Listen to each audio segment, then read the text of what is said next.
Mr. Sullivan. Mr. Jackson, and so soon since I've been talking to you. Oh my goodness. I couldn't wait. I had to be the first one on. But I can tell you this, I'm never going to run around or desert you. Yeah. Yeah.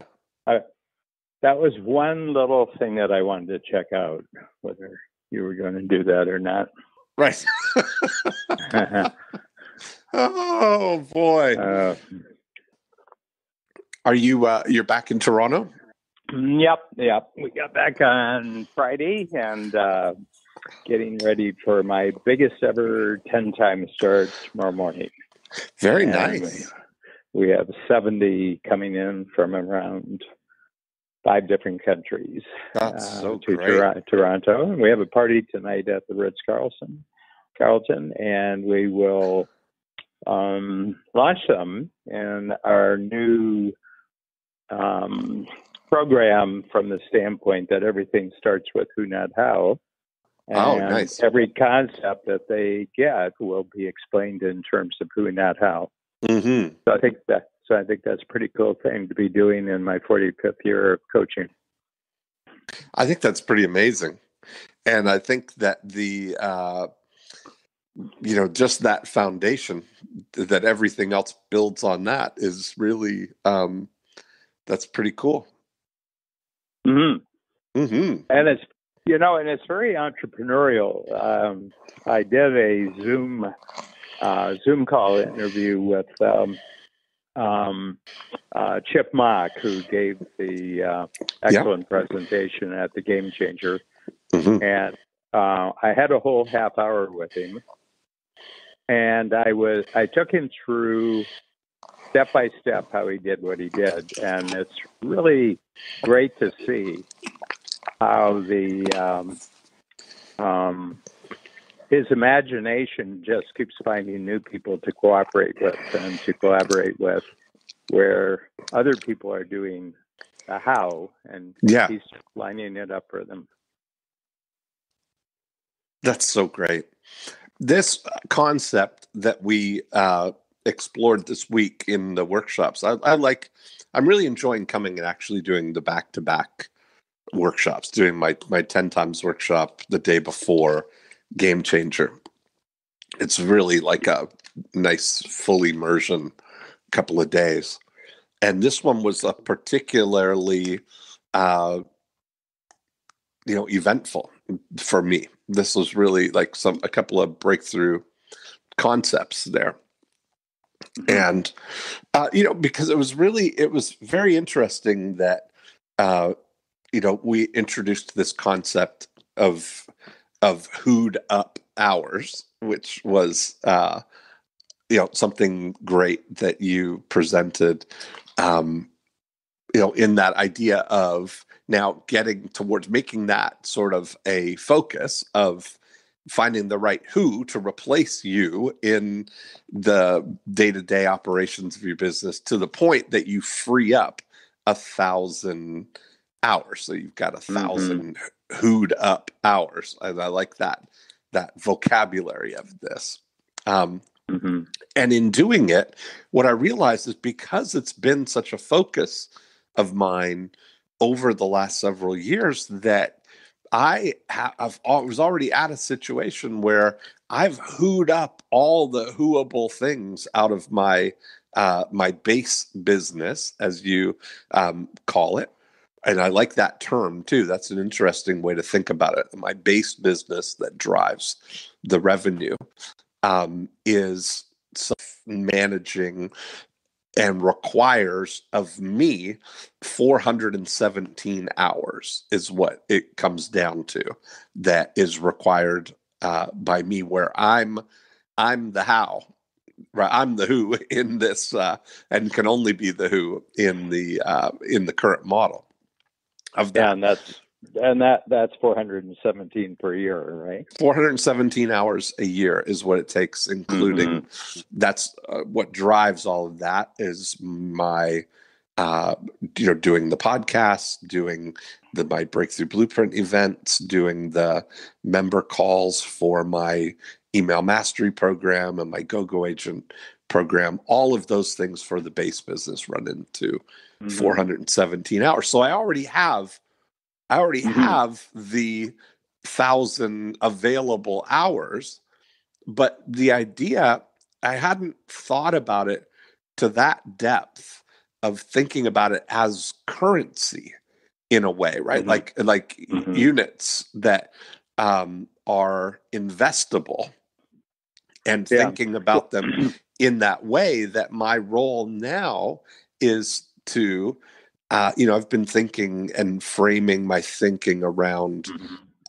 looking at as a venture capitalist in a way, but as a venture collaborist is the term I came up with. I think that's a really good distinction that you're making there, because what I see that we're exploring, and we're not far down the road on this yet, so I can't make any definitive statements about it yet, but I think we're departing from the model that I've always heard, and I've been in the entrepreneurial world for pushing 50 years now. And the moment someone gets a new idea, they immediately say, well, I'm going to now go and find investors who will invest capital in my venture. And what we're doing in the Game Changer, and what you're talking about here, we're going and looking at people with unique capabilities that are going to actually invest collaboration in the venture. And capital will be created out of that, but no upfront capital besides maybe things that we would do to have to travel or phone calls or anything is really, really required, because what you're doing in the marketplace is you're putting together two distinctly unique capabilities to produce something much bigger. And it actually doesn't require capital to grow it, because both companies are already providing the capital from their sides to provide the unique capability on each side. And you can do it with a handshake. And that's one of my, it's sort of one of my informal requirements. And what I mean is that you can put together an entrepreneurial venture, and you can even do it with a corporation, as Chip Mock on his great presentation did. There was no money that exchanged hands between Chip's company and the large technological corporation. And yet within about 2 years, they'll have transformed about 150 medical practices across the United States.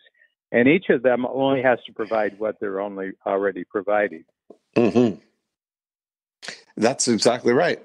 And sometimes that's just what they're already, the asset is already created in terms of distribution for something. If he's got they have relationships or have connections or whatever it is for a company, they've got that as an asset that they've already built that doesn't require going out and building the thing. So you're just joining up the IP or the unique ability, the capability that you have. It's such an amazing. I think this is going to be a truly, it really is a game changer. That's because it does change the game fundamentally. It's not about. Well, I think it's a capitalist game changer. And I've always found something that I didn't like about the traditional investment model. Where you got an idea and then you try to attract a great deal of investment, and people are investing in something way before there's any capability there to actually prove that it could actually work out. Right. And I've always found that very weird. I don't know why, but it seems to introduce all sorts of highly stressful, highly I think stressful. I want to talk about stressful in about 10 different ways here, but there is a stress model where you haven't even created the reality of what's being invested in yet, and it just seems rather strange.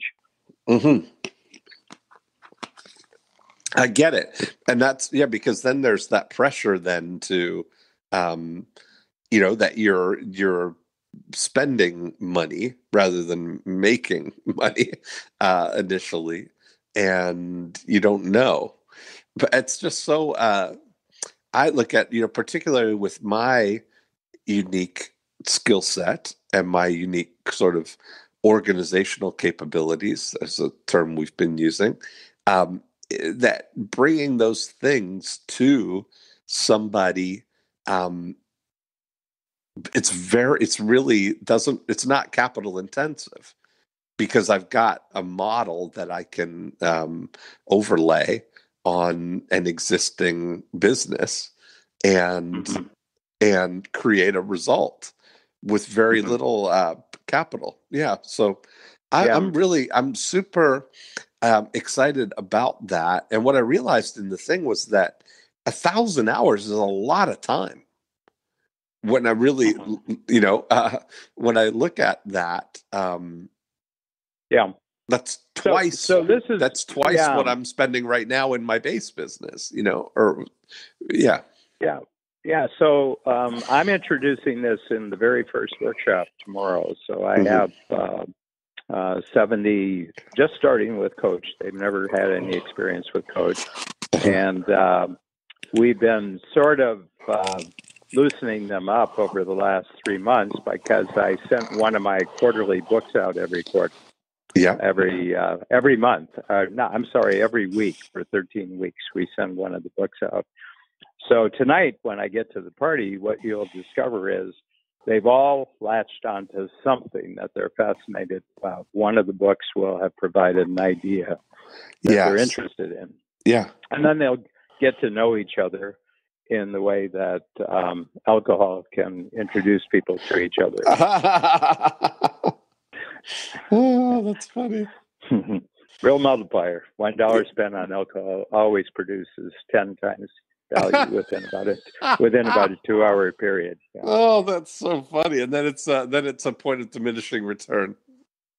Yeah, but by then we only scheduled the party for 2 hours. So right, exactly. Right at the peak. Peak benefit, and then you tail out. So I love it. So I bring them in 9:00. First thing that goes up on the screen is the walkthrough of the Who Not How, and then we have a little card where we say, identify the 3 best Who's you've ever had and the 3 worst How's that you ever had. That's an exercise you've done. And then we get them to talk about it. And in the first hour, from previous workshops, I've had the experience of about 10, 15 people coming up to me and say, okay, we can go home. We got what we needed to come for. And then we spend an hour just introducing them to each other. So everybody has to get up and talk about, who they are, where they come from, and why they've come to Coach, and what is it that they're trying to change there. And then in the third hour, we do the lifetime extender, and I have the new book, My Plan for Living to 156. Yes. And I show them then how the Who Not How actually makes it possible for them to lead a much longer, certainly longer business life. And then with all the new things that are happening, medical technology and such, possibly setting themselves up to actually live a much, much longer personal lifetime.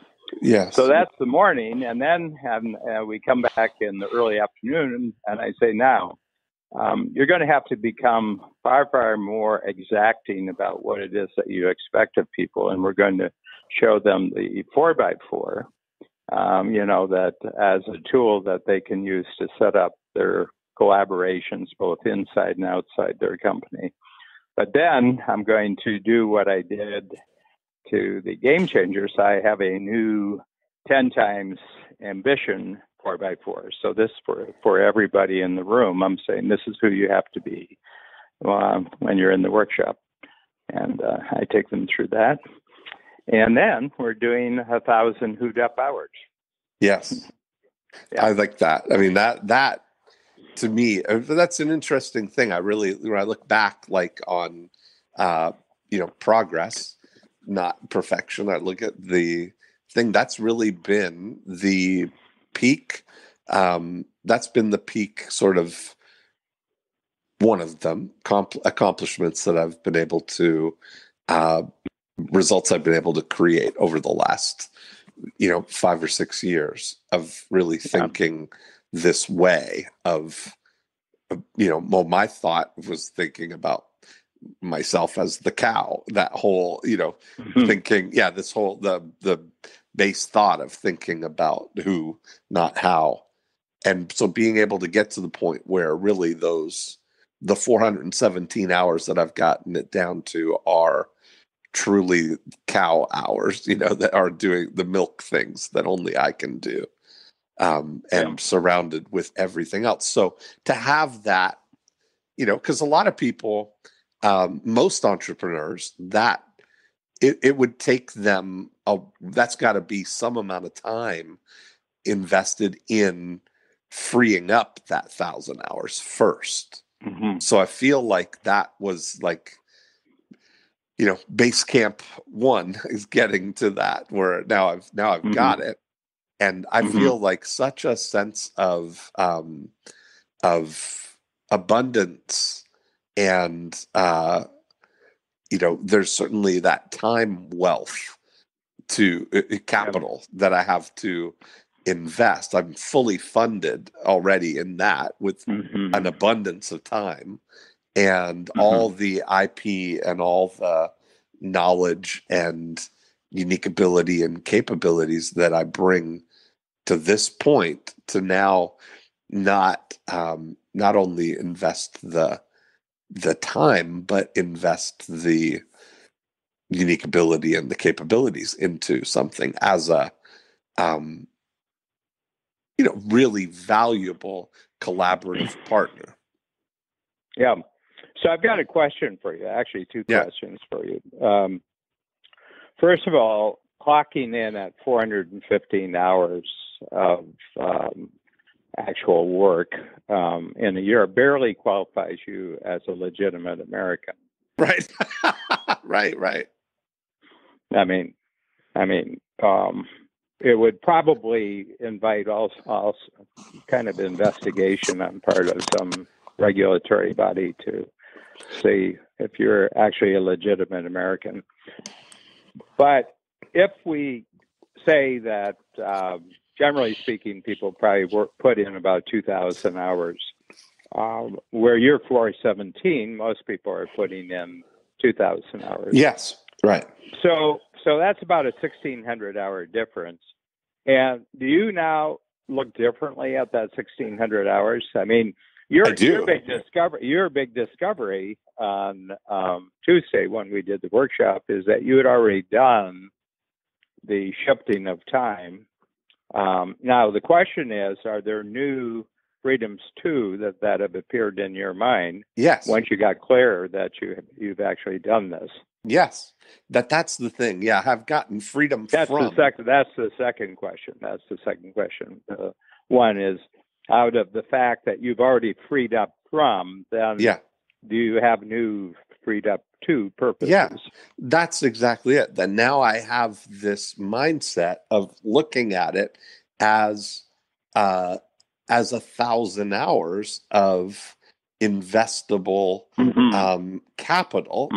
Look at that as at least collaboration. Yes, exactly. That got that. You have the time wealth, so that you can be a collaborationist. Yes, that's exactly right. And so that then becomes what's the most discerning things, or the most exciting, motivating, things that I can bring to a collaboration that can create the most value. And so it's pretty that's kind of a really exciting thing, you know. Um, it was really, yeah, I think that's, and I don't even know yet because I haven't had the time really to think it all the way through since I got back, you know, because I literally just got back this week and I haven't, really thought it all the way through. But that is guiding my thinking here going into 2019 with a thought of carrying with me 1,000 investable hours and realizing that 1,000 hours, I mean, I can't, unlike capital, unlike money, I can't invest it all at once, right? You're metered out that I can only invest it, at a rate of, if you want to really go to it, then maybe you can invest 8 hours at a time, 8 hours a day or something, Yeah. Yeah. Well, the interesting thing is, but that would be crazy. And we can talk about this as we go on in the Joy of Procrastination series. But actually, to invest 8 hours of your time right now is actually a big whack of time. Absolutely, that's what I mean. If you were to investigate something right now and you were willing to put 8 hours into it right now, that would strike me right now as it would have to be something that really, really, is checking off the boxes in your mind that this is something really worth looking at. Because my sense is where you are right now, it generally wouldn't take you more than an hour, of conversation to know whether it was green light or red light. Yes, that's right. Yes, that's exactly right. The project would almost be launched at the end of 8 hours. Yeah, I mean, and the thing is that most of the things, like my capability, my contribution on those things in terms of strategy and knowing what to do and the context of something is creating a blueprint. I mean, it just opens up to so many different ways of thinking about it because I view there's so many models at work here that I look at your concept of make it up, make it real, make it recur as different skill levels, and where my unique ability is making it up, and then with help, with collaboration, creating something that makes it real, and then somebody else taking it to make it recur. Right. But so I look at myself as an architect with doing the conceptual drawings of what something is, but working with a draftsman or an architect who can make working plans that something can be to build that thing. So I don't have to make the complete blueprints of something. I just have to be able to, draw it clearly, articulate it clearly enough that somebody could make the actual execution plans from our conversations. And I can do that in conversation. And those conversations are multipliers because in a 1 hour conversation, somebody coming behind that as the drafts person or as the one who's making that real would probably be at a 10-to-1 ratio, probably, right? Or more even of 1 hour of conversation with me could lead to 10 hours of fleshing out and making something real, So it's certainly a multiplier rather than me trying to get to that. Yeah. The the thing that I find really interesting, because you introduced the concept of who, not how to me in the summer of not 18, but 17. So it was probably in July or August of 2017 when you told it to me. And then you were at the very first workshop of the quarter in September, and I just had you tell the entire workshop your thinking on the who, not how. And meanwhile, I went to the smart board and I literally drew the diagram, which has actually worked. I kind of nailed it on the first time. And now we've been talking about it, and I've had 500 people actually working on it. And looking back over the entire history of the program, I think it's the concept that's taken hold the fastest. I mean, I can't remember another concept that took hold as fast, which kind of tells me that a great number of people were prepared to receive something like this. Yeah, we've tapped. It's almost like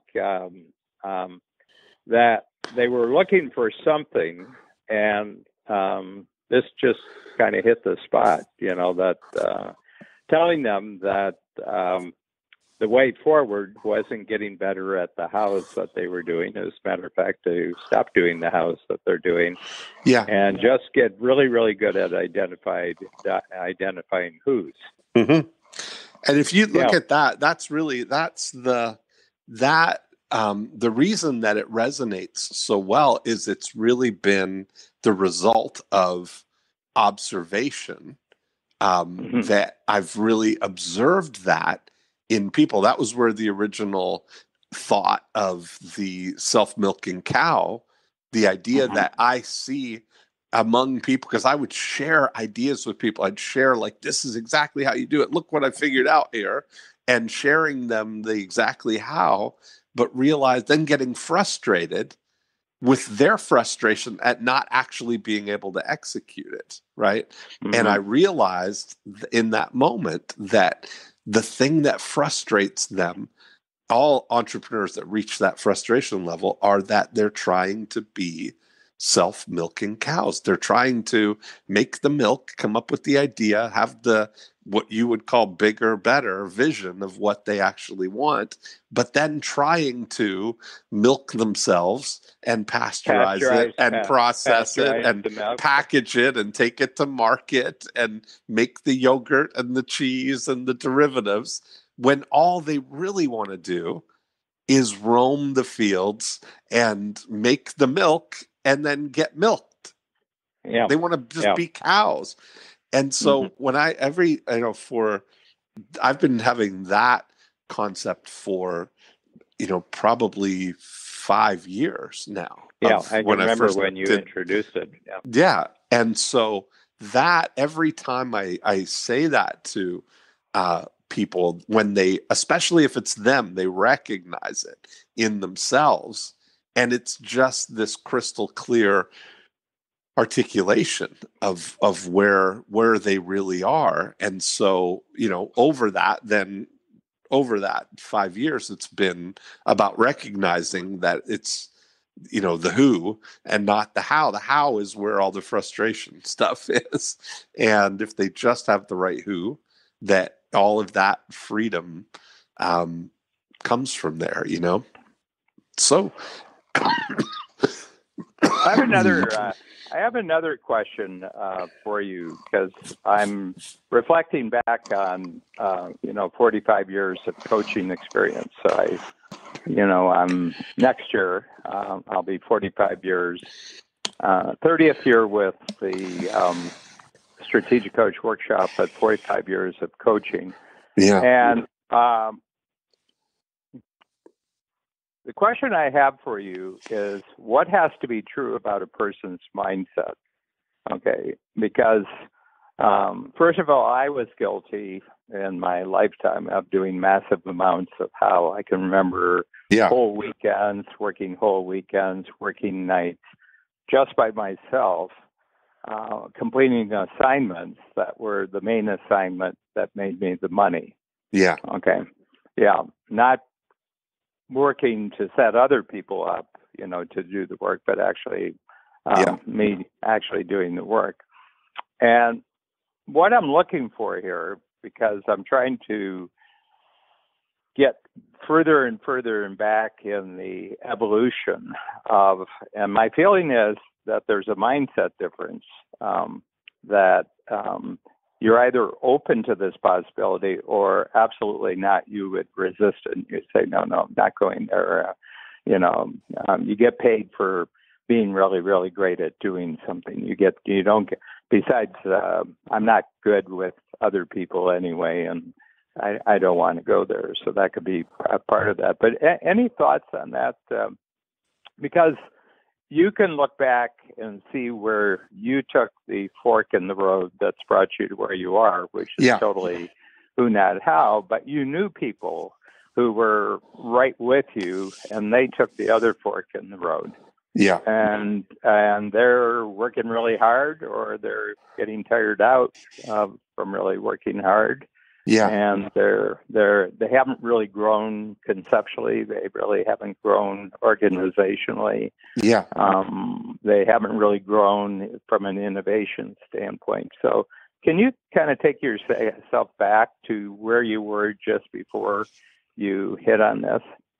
Well, I think that part of the one of the blessings that I have in all of this is being ADD and incapable. I'm viewing that as something that is incapable of, even with the best of intentions or the desire to do it, being incapable of head down, buckle down, focus, and just do. So that was off the table for me. And that necessity then has led to, how at my third grade, my life mission was laid out for me in third grade, right? Dean's able to achieve excellent results with what seems like little effort. Even then, as a workaround, that was the thing. Mm-hmm. I've always had to get by with being able to do the minimum, because I'm incapable of doing more than the minimum. So really embracing that and making that okay. I think it was really because I think I mentioned it's kind of freeing when you get that way that ideas are valuable, knowing what to do and knowing what having the vision and the how to lay something out is enough. And that, especially in a world where I've said we kind of fetishize execution over ideas, right? Like we look at that's the thing that it's almost like frowned on, that somebody is, that you're just an idea guy or whatever, as opposed to where what we reward and what we sort of, I almost think fetishize is the right word, right? It's almost this thing is the grind and the hustle and the roll up your shirt sleeves and get her done, That's kind of the society thing that we have coupled with entrepreneurship. That's you bootstrap and you get down there and it's hard work and you grind it out and get it done. But it doesn't have to be that way, when you really give yourself permission. When you give yourself permission, it's okay to have that other people can do it.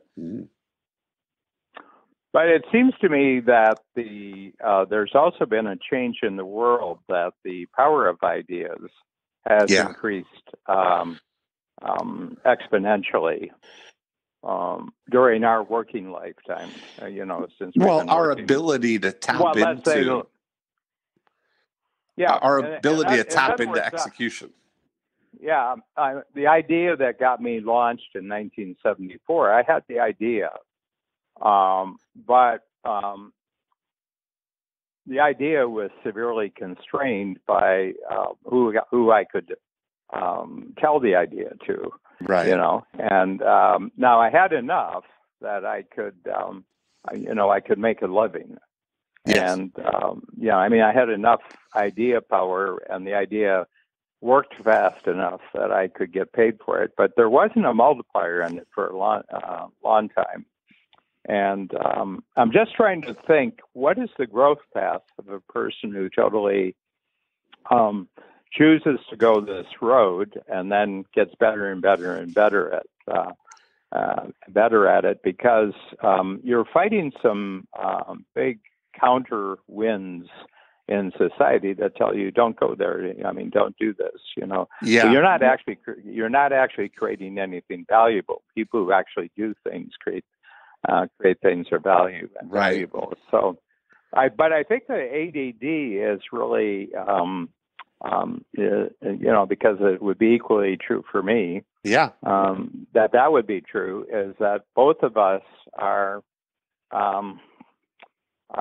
constitutionally incapable of focusing on anything much beyond the idea stage. Right. That's exactly right. And And now, we're both incapable, totally incapable of giving anything our maximum effort all the way through to the end. right. That's exactly right. And so now, though, the great thing that's come about is that it's never been easier to collaborate or to tap into execution. All the hows are available on demand at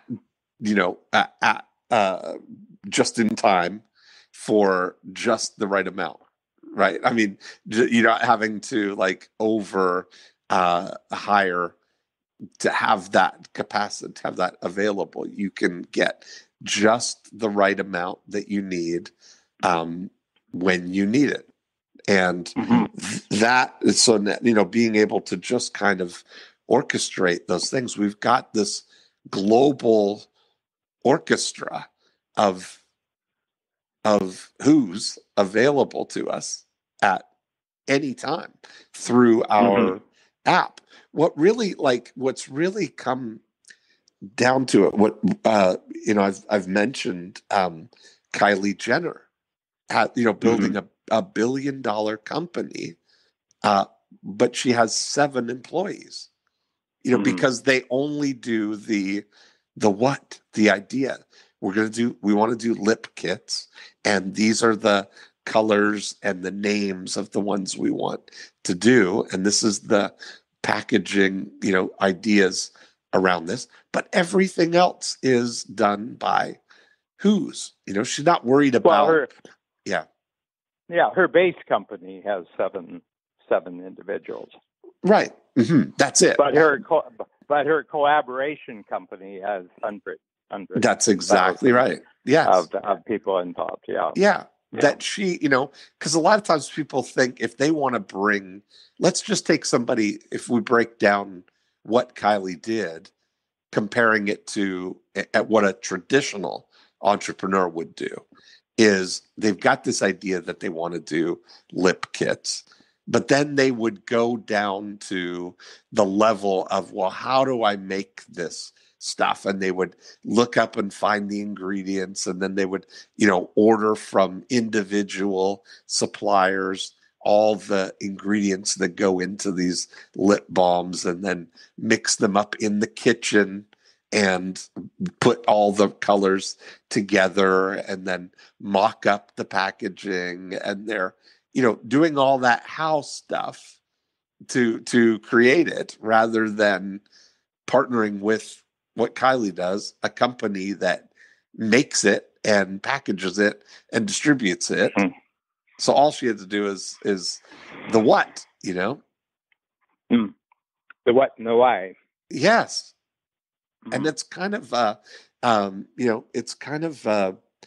we've all got that. available now, even and everything that used to be big investments, like where you would have had to,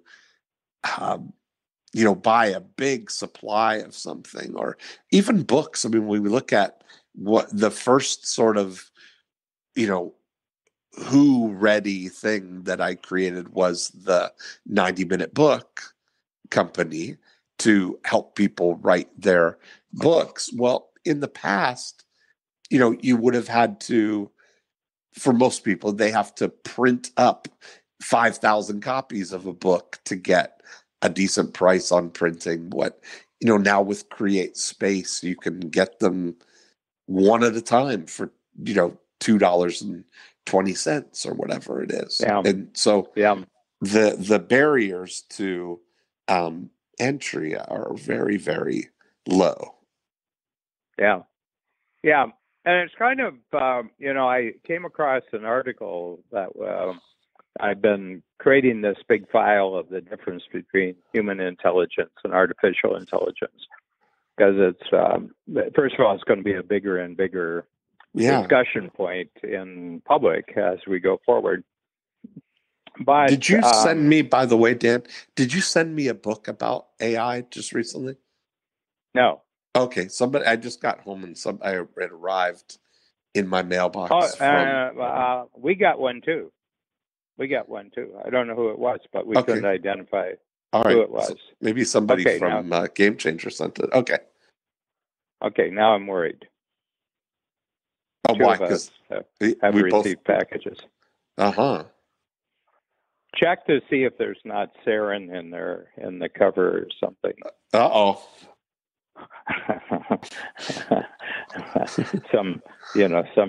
Something that'll knock us off really quickly. But I was reading. I just want you to think about this. Okay.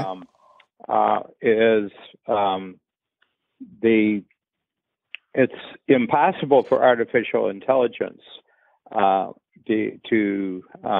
match human intelligence because it's not distractible.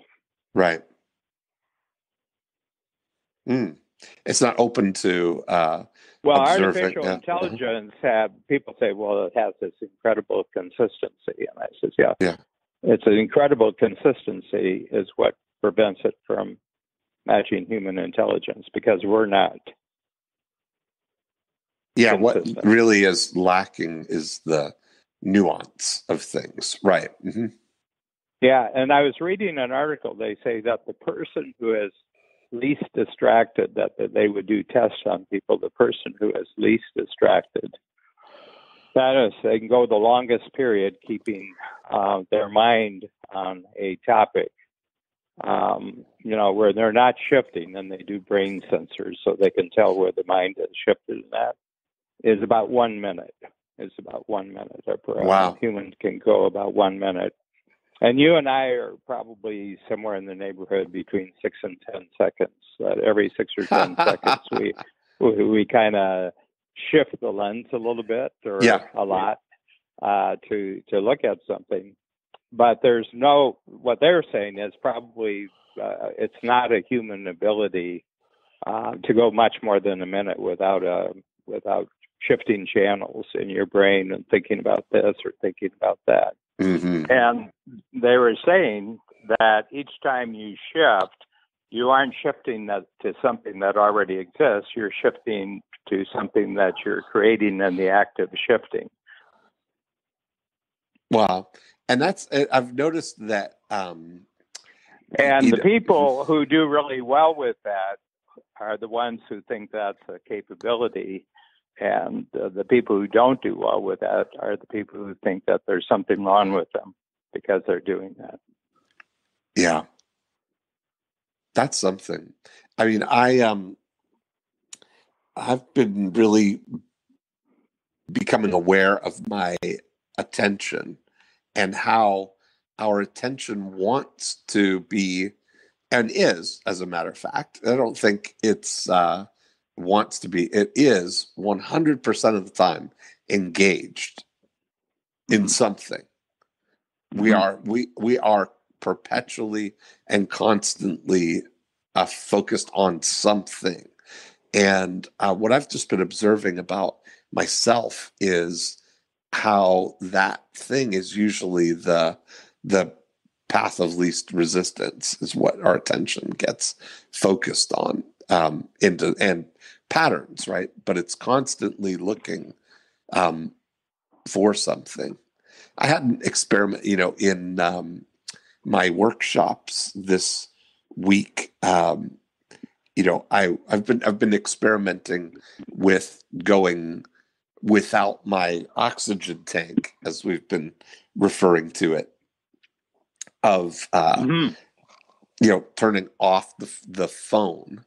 And I've just noticed the quality of the attention is much deeper, richer. Yeah. And so that's that feels good, to know that that's the thing. Our brains actually, I think I've been doing swap outs where a lot of times I will, in the car, I'll drive in silence, without the radio, without without a podcast, without something, right, to engage my attention, and realize just how there's something relaxing about it. It's almost like our brain has a chance to breathe, because the onslaught of things that we have to focus our attention on, especially now digitally, there's constantly a new stream of it's just a glance away on your phone of new stuff to look at. So I mean, I can very definitely see a shift, because I'm a internet spotter. So my involvement with the digital world is a series of websites that are Google, on the Google platform, and I check in with them every day. I'm like a dog on his rounds. I go around and I check my territory, and it's usually I have on the Apple, on my Mac, I've got what are called top sites. Okay. yes. And top sites are 8 things that can be your screensaver. Okay. Yeah. And so I immediately go to my top sites, and there are a series.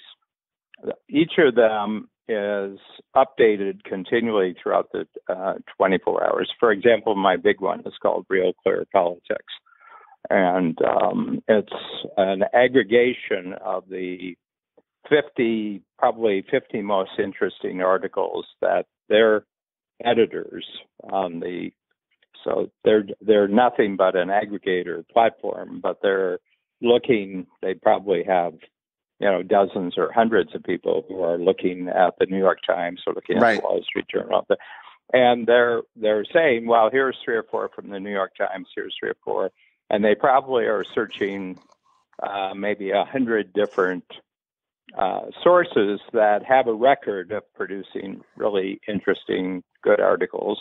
Yeah. And they put them in, and then they have some sort of algorithm that I suspect probably sorts out the top 30, but then they have 10 different subject areas. So they have politics, and then they have policy, and they markets and science and technology and history and religion. And there would be the equal number of articles. So every day there's a couple hundred articles that weren't there yesterday. So I'll go through and, I just see the titles, and then one of them attracts me and I hit on it. And I look at the headline, I look down, and maybe I spend 15 seconds, but maybe it's really good, and I spend an hour, and then I can bookmark also. I can bookmark for further reading, or I can bookmark for files. So that's just the background of telling you my main point. I'm seeing incredible numbers of articles within the last year of people just switching off. Right. Just switching off, just doing the reverse of that famous story you told, about someone in the early 90s, being alone in an apartment for a weekend Right. in New York. Yes. And trying to survive just by using electronics. Right. Just like the internet as their only means of communication with the outside world. Yeah. Yeah. Yeah. And what I'm noticing, it's 25 years later, and now I'm noticing the shift back. It's my feeling that the digital world is driven by Moore's law, the speed of evolution of computer processing, goes up exponentially, but that it's created such a force in the world that now we're getting a counter force, and that's Newton's third law: for every action, there's an opposite and equal reaction. And people are just saying, I've tested this out for, in our case, 25 years, some cases people 5 years or 10 years, and they're saying, I'm just not getting very much value out of this. I'm being engaged, but nothing's coming out of the engagement. I get a feeling that the other side is getting more out of me than I'm getting out of the other side. That's the truth. That's exactly it. You look at it now, I think we've all reached the point where it's impossible, utterly and completely impossible to keep on top of everything. There's too much. And I think that we're all reaching that point. Where I mentioned where being in silence is that my brain almost feels like you almost feel like my brain relaxing. That it's like, oh, thank you. That it doesn't have to be listening to this, to watching this, to paying attention to all this stimuli nonstop from the moment I wake up. And so I'm really examining that in my life. Of looking at the things, Yeah. Where Dean, are we're those getting opportunities? Close to our hour here. Oh, say it's not true. I wanted to ask a question of insights on procrastination, because I'm just totally 100% in the camp now that procrastination is inner wisdom. Yes. I would agree with that. Telling you not to do how.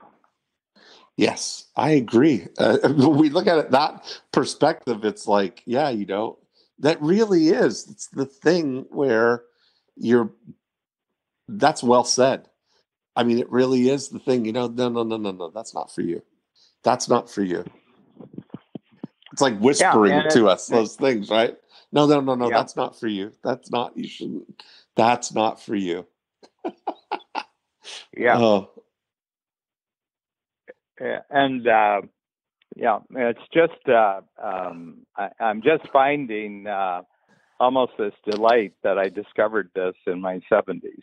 I am too. I mean, I will never forget, Dan. I go right immediately to select Le Select Bistro, and I only wish that I could have been you, seeing the look on my face when you were saying that to me, that my true and pure, like, how long have you known this? Because it was I really felt like you had been, harboring this secret. Yes. Holding out, yeah. Yes. Yeah. And it just, like, when you get new information like that, it just, I remember it being so impactful that is, Yeah. And it's been amazing how. It's a really interesting thing, because, and we can talk about it on a future session, but that's a life-changing thought. I mean, you you immediately can use that thought to understand everything backwards, what's happening today, and understand everything that's going forward. Yeah. And I was thinking about that in a relationship to this, the book that I gave out at the Game Changer, the George Gilder book, Life After Google. Mm-hmm. And he said, he would say to us, George Gilder, we would tell him the story about this discovery about procrastination in the French bistro. And he said, what's really interesting, you've just fundamentally changed your life with a thought. And, but the day you did it, each of you was burning at the max, maybe about 150 watts of energy to make this total change. And he said, that is why humans are top dogs and will always be top dogs in the thinking world, is that we use so little energy to have thoughts that can fundamentally change the actions of ourselves, actions of teams that we're working with. And it happens in an instant like that, and it takes almost no energy to actually produce that. And he said, you can't do that in the digital world. You can't do that in the artificial intelligence world. It requires a whole data center to crunch out that thought. Mm-hmm. Yeah, I mean, it certainly it has been a life changer for me. Yeah. Just And the here's cavalcade the of things, the cascading thought stream that we've gone down over since then, in these conversations. Yeah. And the interesting thing is, it would have just been a thought that I might have pondered. I'd been at that for about 2 or 3 weeks before I mentioned it to you. So that thought was just emerging. But it wouldn't have gone anywhere particular if it hadn't been the two of us talking about it. Yeah. That's true. Being in conversation, which is another contention. The intelligence is actually in the connecting two brains. That's where the real intelligence is. It's not just in one brain; it's in two brains. And then you think about the other things, that the collaboration that we were able to do, like to be able to say, where else, Dan, could two people with the level of ADD that we have be able to say, we should do a podcast. What are you doing tomorrow? And have that now happen without us actually. It's only because of the time that I had put into making the capability called produce a podcast in an ADD, or I call it a CAL compliant podcast method that allows us to just get milked. I mean, we come here and we just talk, and that's it. Since day one, since we did it, you and I have never had any other involvement in the execution of this other than what time are we talking? Yeah. And we talk. And the interesting thing is that it was the essence of easy the first time we did it, and it's been the essence of easy repeated over a 2-year period. So yeah. I mean, I'm fascinated where all this is going, because on the one hand, you say, well, why didn't I know this a long time ago?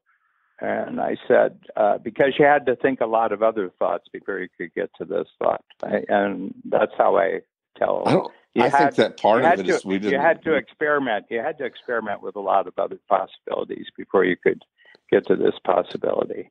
To get to the point where we give ourselves permission to have that thought. Yeah. Yeah. That's, I think, a big thing. Mm-hmm.